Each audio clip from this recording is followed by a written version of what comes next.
In this video, we'll talk about working with the business auto form, and we'll talk about the sections within that form that may be applicable to what you'll need to fill in.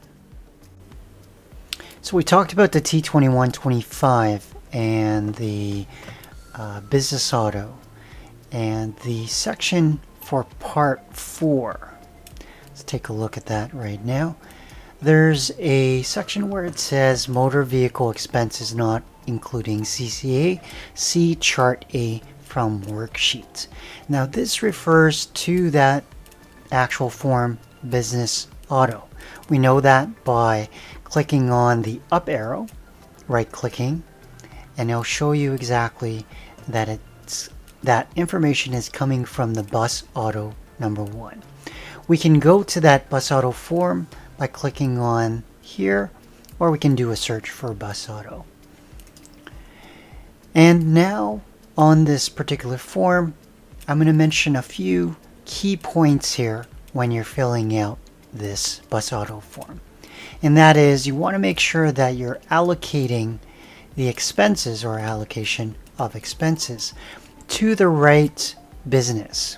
In this case, we only have the T2125, but if there are other businesses, you may have them show up under the drop down as, for example, T2125 number 2.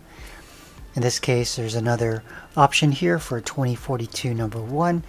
We can allocate the motor vehicle expenses to any of those that are available. You want to put in the fiscal years, percentage, amount is being calculated, is it owned by the business, and then you want to put in your data or your information of that motor vehicle automobile. So this is where the expenses will be calculated from. That will be calculated back to the T2125. So let's look at the information that needs to be filled in. The description of the automobile. You need to take down the kilometers to figure out how much you drove in the tax year to earn a business income. What's the total kilometers that you drove within the year, and ProFile will calculate that percentage. Fuel and oil, interest, insurance, car insurance, license and registration, maintenance and repairs, leasing if you had any leasing, other expenses you need to specify by putting in the description, and then you can fill in chart B, available interest expense for passenger vehicle, date interest payments commenced, you'd have to put in a date, total interest payable, accrual method or paid by cash method in the fiscal period, put the amount in there, number of days that will be calculated by ProFile, capital cost allowance. If you are applying capital cost allowance for motor vehicles, put in the class number, date it was acquired, cost of vehicle in the previous year, UCC. So any of the information that is applicable, apply that here.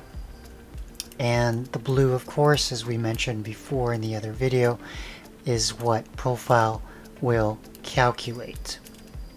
Then chart D, eligible leasing cost if you're leasing the vehicle. When was the lease commenced? What's the date? When does the lease terminate? And all the other information can be filled in here.